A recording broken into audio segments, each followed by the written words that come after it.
श्री गुरुदेव के चरण कमल की रज को मैं प्रणाम करता हूं। गोस्वामी जी ने पता नहीं कई बार ये शब्द उन्होंने अपनी हृदय की भावना प्रकट की है शब्दों में। गुरु जी को प्रणाम करना एक बात होती है, गुरु को चरणों को प्रणाम करना एक दूसरी बात होती है। लेकिन गोस्वामी जी इतनी सूक्ष्मता तक गए कि गुरु जी के चरण कमल की रज को प्रणाम। अयोध्या कांड की शुरुआत में मंगलाचरण में जो दोहा पाया वही हनुमान चालीसा का पहला मंगलाचरण का दोहा बन गया। श्री गुरु चरण सरोज रज निज मन मुकुर सुधारी बरनौ रघुबर बिमल जस जो दायक फल चारी। कितनी सूक्ष्मता तक गए। गुरु को प्रणाम बड़ी अच्छी बात है। गुरु ब्रह्मा गुरु विष्णु गुरु देवो महेश्वर गुरु साक्षात परब्रह्म तस्मै श्री गुरवे नमः। गुरुदेव को प्रणाम। गुरु के चरण को प्रणाम, वो भी बात समझ में आती है। लेकिन गुरु के चरण की रज को प्रणाम, कितनी सूक्ष्म बात। गुरु को प्रणाम करने की योग्यता हमारी हो न हो प्रभु जाने। गुरु की कृपा है कि गुरु हमें अपना समझते हैं, लेकिन उनको प्रणाम करने की हमारी क्षमता हो ना हो प्रभु जाने। गुरु के चरण तक पहुंचने भी हमारी योग्यता हो ना हो प्रभु जाने। लेकिन गुरु जहां से निकले उनके चरण की एक रज भी मिल जाए और उसको प्रणाम करते रहे तो जीवन धन्य हो जाए।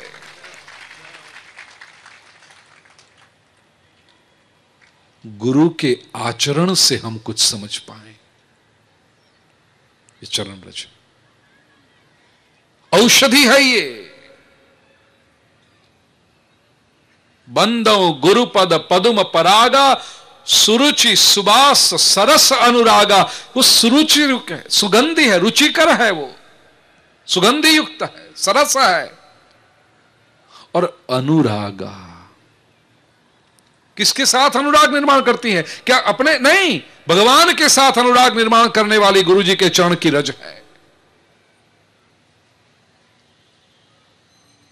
अमीय मूरिमय चूरन चारु, अमृतमय है, जड़ी बूटी है, ये मूरी है और बड़ा सुंदर चूर्ण है। वो क्या करता है? ये औषधि क्या करती है? बूटी क्या करती है? ये समन सकल भव रुज परिवार। पूरे भव सागर में जितने भी तुम्हें ऋण हो मतलब तुम्हें जितने दर्द हो सकते हैं, जितना रोग हो सकता है, जितने घाव हो सकते हैं, ये सारे घाव को, बाहरी घाव और भीतरी घाव को मिटाने वाली ये गुरु के चरणों की रज है, औषधि है ये।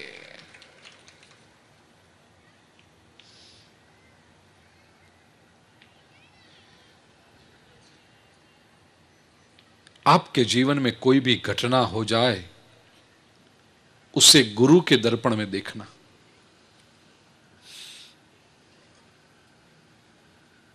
ईश्वर समर्थ है, ईश्वर सक्षम है, ईश्वर सर्वव्यापक है, फिर भी हमारी आंखों से ओझल है, एब्स्ट्रैक्ट है। सामान्य व्यक्ति के लिए संभव नहीं कि परमात्मा का दर्शन कर सके रोज। सामान्य व्यक्ति के लिए संभव नहीं कि परमात्मा से संवाद कर सके रोज। ईश्वर अगर व्यक्त होता है तो गुरु के माध्यम से व्यक्त होता है। इसलिए कबीर जी ने कहा कि गुरु गोविंद दो खड़े काके लागू पाए, बलिहारी गुरुदेव की जिन्हें गोविंद दियो बताए।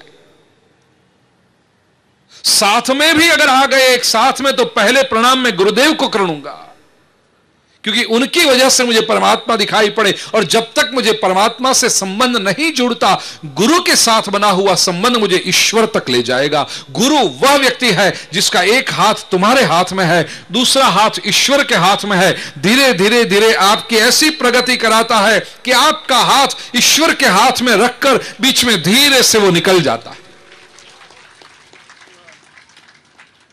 गुरु आपका हाथ इसलिए पकड़ता है कि वो आपका हाथ परमात्मा के हाथ में रख सके। इसलिए जो सदगुरु होंगे, याद रखना, तुम्हारे पीछे नहीं पड़ेंगे, तुम्हें उनके पीछे लगना पड़ेगा।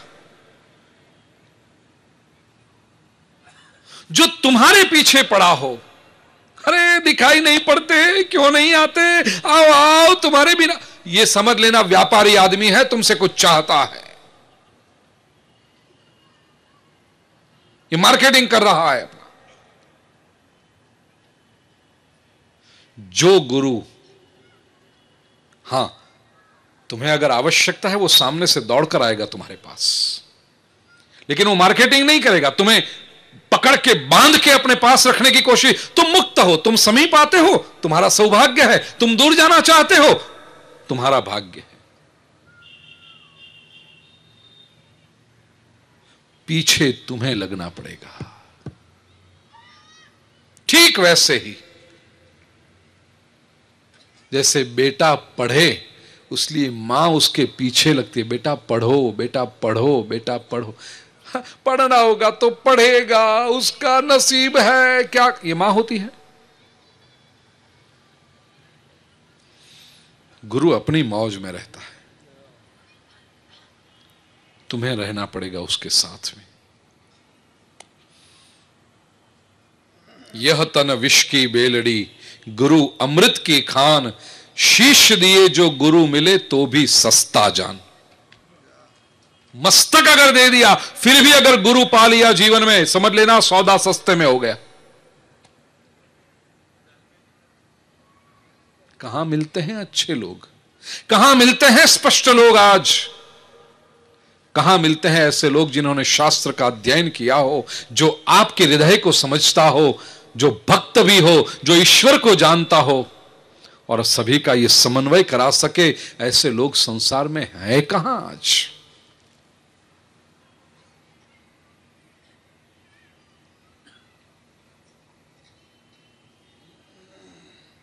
बंदो गुरु पद पदुम परागा।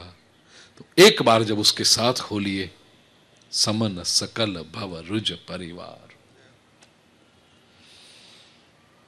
गुरुदेव को प्रणाम किए, वही प्रणाम की परंपरा आगे बढ़ती गई।